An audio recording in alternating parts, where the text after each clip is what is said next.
Greenland पर बढ़ता अंतर्राष्ट्रीय तनाव, ट्रंप की दिलचस्पी, पुतिन का संकेत और दुनिया की रणनीति। दुनिया की राजनीति में कभी भी ऐसे मुद्दे उभर आते हैं जो पहली नजर में असंभव या अजीब लगते हैं, लेकिन गहराई में जाएं तो उनके पीछे बड़ी रणनीति, संसाधनों की होड़ और शक्ति संतुलन की कहानी छिपी होती है। ग्रीनलैंड ऐसा ही एक नाम है।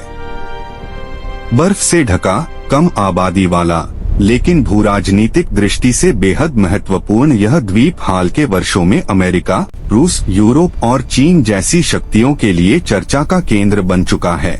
इसी संदर्भ में जब अमेरिका के पूर्व राष्ट्रपति डोनाल्ड ट्रंप द्वारा ग्रीनलैंड को लेकर दिलचस्पी और स्वामित्व जैसे बयान सामने आए, तो वैश्विक राजनीति में हलचल मच गई।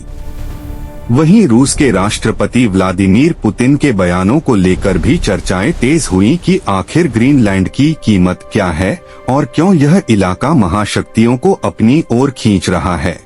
इस विशेष रिपोर्ट में हम ग्रीनलैंड के इतिहास, रणनीतिक महत्व, ट्रंप के बयानों, पुतिन और रूस के दृष्टिकोण, यूरोप की प्रतिक्रिया और आने वाले समय में इसके संभावित असर को विस्तार से समझेंगे।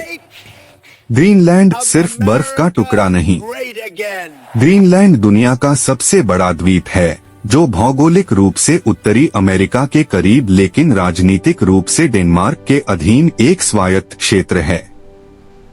यहाँ की आबादी बेहद कम है और अधिकांश हिस्सा बर्फ से ढका रहता है।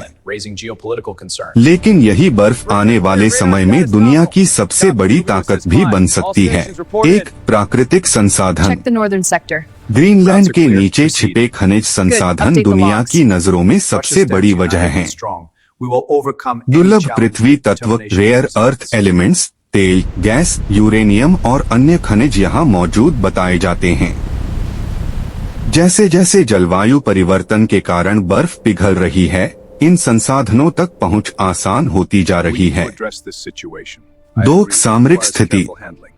आर्कटिक क्षेत्र में स्थित होने के कारण ग्रीनलैंड सैन्य और रणनीतिक दृष्टि से बेहद अहम है। अमेरिका पहले से यहाँ खुले एयरबेस के माध्यम से मौजूद है, जो मिसाइल चेतावनी और अंतरिक्ष निगरानी में महत्वपूर्ण भूमिका निभाता है। 3, नई समुद्री राहें। आर्कटिक की बर्फ के पिघलने से नई समुद्री व्यापारिक राहें खुल रही हैं। इससे एशिया, यूरोप और अमेरिका के बीच दूरी कम हो सकती है, जो वैश्विक व्यापार के लिए बड़ा बदलाव होगा। डोनाल्ड ट्रंप और ग्रीनलैंड विवाद।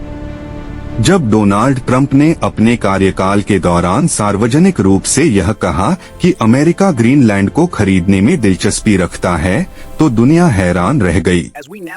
कई लोगों ने इसे मजाक समझा, लेकिन कूटनीतिक विशेषज्ञों ने इसे गंभीर संकेत माना। ट्रंप की सोच के पीछे क्या था? अब सवाल उठता है, अगर भारत कम खरीद रहा है, तो रूस तेल बेच किसे रहा है? यहाँ 2 नाम आते हैं। Indian Oil Corporation (IOC), Nayara energy.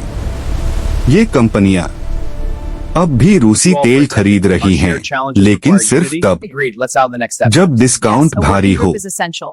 मतलब रूस मजबूर है, भारत मजबूत है, और यही मजबूरी रूस की कमाई पर भारी पड़ रही है।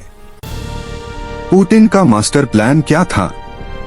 दोस्तों, पुतिन ने सोचा था यूरोप हटेगा, एशिया आएगा, कमाई बनी रहेगी। ट्रंप की सोच के पीछे क्या था? एक, राष्ट्रीय सुरक्षा। अमेरिका आर्कटिक में अपनी सैन्य मौजूदगी और मजबूत करना चाहता है। 2, चीन और रूस पर नजर। आर्कटिक में चीन की बढ़ती रुचि और रूस की सैन्य गतिविधियों ने अमेरिका को सतर्क किया। 3, आर्थिक लाभ। भविष्य के संसाधनों पर नियंत्रण अमेरिका के लिए दीर्घकालिक फायदे का सौदा हो सकता है।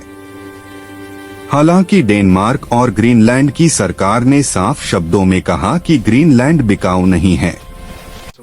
इस बयान के बाद डेनमार्क अमेरिका संबंधों में कुछ समय के लिए तनाव भी देखा गया।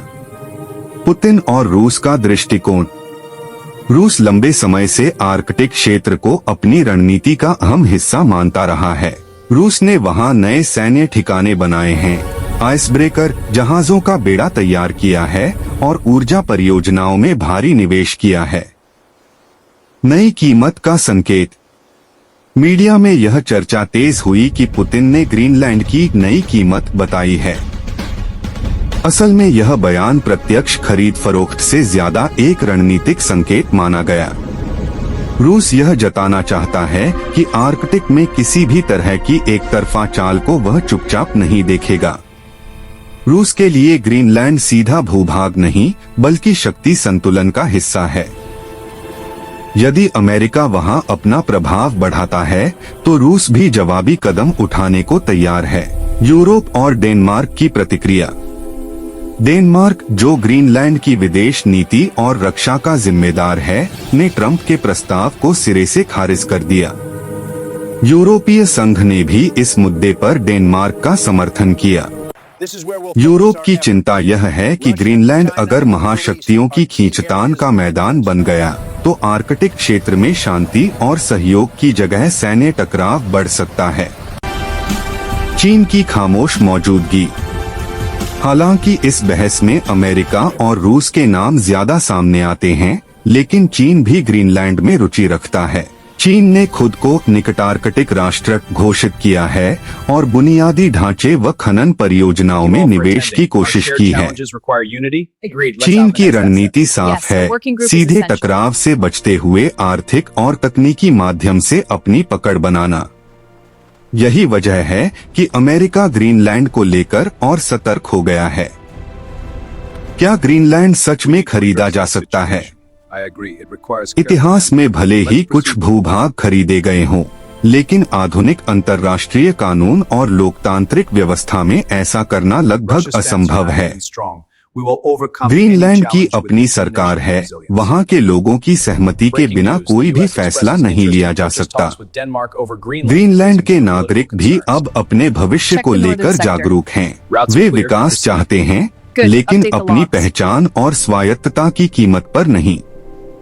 भविष्य की राजनीति, टकराव या सहयोग?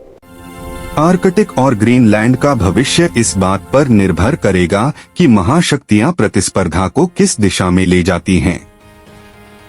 यदि यह होड़ सैन्य और राजनीतिक टकराव में बदलती है तो पूरी दुनिया पर इसका असर पड़ेगा। लेकिन यदि सहयोग और साझा विकास का रास्ता चुना गया तो ग्रीनलैंड शांति और प्रगति का प्रतीक बन सकता है।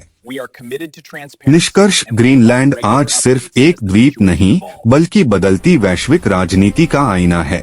डोनाल्ड ट्रंप की दिलचस्पी ने इस मुद्दे को सुर्खियों में ला दिया, पुतिन के संकेतों ने इसे और गंभीर बना दिया और यूरोप व चीन की भूमिका ने इसे बहुपक्षीय बना दिया।